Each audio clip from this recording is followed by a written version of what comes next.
আমাদের অত্যন্ত উচ্চ তাপমাত্রা নিয়ে কথা বলতে হবে, কারণ আপনি যদি শুধু কিছু জ্বালিয়ে দেন, তাহলে সেটা যথেষ্ট হবে না। সদম ও গমোরায় কি ঘটেছিল সেটা নিয়ে বলি। ওটা খুব দ্রুত পুড়ে গিয়েছিল। আপনি যখন কাঠের একটা টুকরো পোড়ান, তখন ছাইটা সাধারণত ছড়িয়ে পড়ে। এটা এত দ্রুত পুড়ে গিয়েছিল। এটা জায়গাতেই পুড়ে গিয়েছিল, ছড়িয়ে পড়ার আগেই। আচ্ছা, এর জন্য একটা শব্দ আছে, একে বলে থার্মাল আয়নাইজেশন, এবং এটা অনেক ধরনের প্রক্রিয়ার ক্ষেত্রেই প্রযোজ্য হতে পারে। কিন্তু এই ক্ষেত্রে এর জন্য চরম তাপের প্রয়োজন, প্রায় পারমাণবিক বিক্রিয়ার মতো। কিন্তু এটা পারমাণবিক নয়। এটা এমন এক ধরনের বিক্রিয়া যা আসলে আয়ন ও এ জাতীয় জিনিসগুলোকে একে অপরের সাথে অদল-বদল করায়।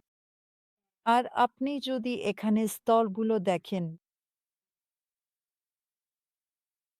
এটা হলো অত্যন্ত উচ্চ তাপমাত্রার ফ্ল্যাশ ফায়ারের ফলাফল, যেখানে পোড়ানো পদার্থের সব উপাদানই তাদের পারমাণবিক ওজন অনুযায়ী আলাদা হয়ে গেছে। এর ফলে এগুলো স্তরে স্তরে বসে গেছে। আর এখানে আপনি স্তরগুলো দেখতে পাচ্ছেন, এবং এগুলো, এটা এক অদ্ভুত ঘটনা। আমরা এটা আর কোথাও দেখি না। আমি বিশেষভাবে এই ছবিটা পছন্দ করি কারণ এটা দেখতে একটা কাঠামোর টুকরোর মতো, যেটা ধ্বংস হয়ে পড়ার চেষ্টা করছিল যখন সেটা পুড়ে যাচ্ছিল। এটা এত দ্রুত পুড়ে গিয়েছিল যে ধ্বংস হওয়ার প্রক্রিয়ায় যেন সময়ের মধ্যে আটকে গিয়েছিল। এই ছবিটা একেবারেই অবিশ্বাস্য। এটা ঘটানোর মতো কিছুই ছিল না, শুধুমাত্র হাজার হাজার ডিগ্রির বেশি তাপমাত্রার ফ্ল্যাশ ফায়ারের আইনিত প্রভাব ছাড়া।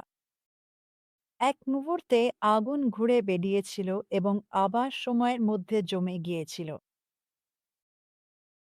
এটা খুবই স্পষ্ট।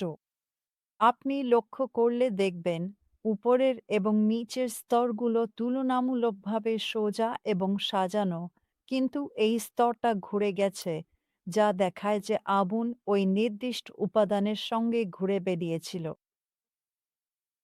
আর আমরা আসলে জানি না এই উপাদানগুলো কি।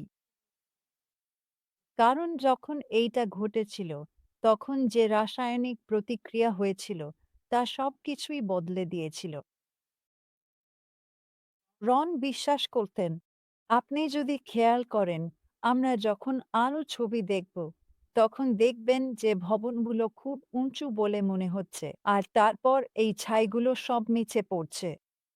আর আপনি যদি নিচে মাটির স্তরে দাঁড়িয়ে উপরে তাকান, তখন ভাববেন, বাহ, এই ভবনগুলো তো সত্যি অনেক উঁচু ছিল।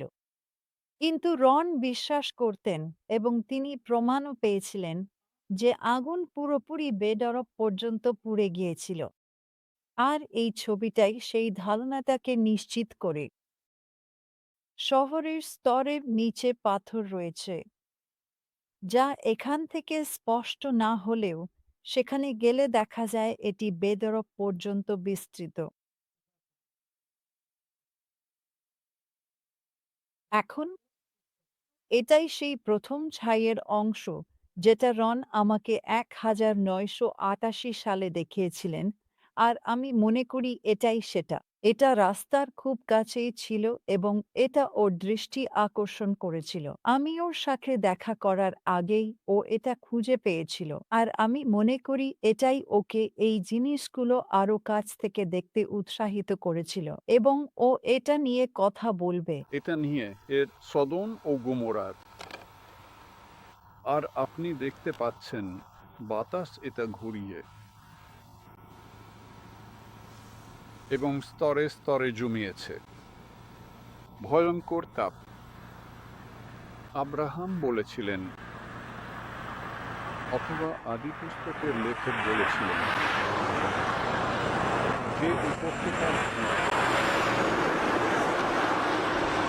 উঠে আসে যেন চুল্লির ধোঁয়ার মতো।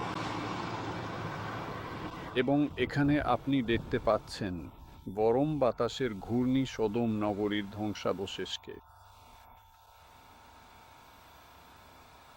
এই ঘূর্ণির মধ্যে মিয়ে গেছে এবং আপনি দেখতে পাচ্ছেন কোথায় পাথর কাঠের মধ্যে পুড়ে গেছে। আর মানুষ ও পশুরা কিছুই রেখে যায়নি গল্প বলার মতো, শুধু ছাই ছাড়া। আর আবারও বলছি, বন্ধুরা, আমরা চাইলে আমরা ন্যায়বানদের পায়ের নিচে ছাই হয়ে শেষ হতে পারি, ঠিক যেমনটা আমরা আগে দেখেছি। আজ আমাদের জন্য তাই এটা আমাদেরই সিদ্ধান্ত। ঈশ্বর আমাদের সামনে জীবন ও মৃত্যু রেখেছেন, আর তুমি কোনটা বেছে নেবে?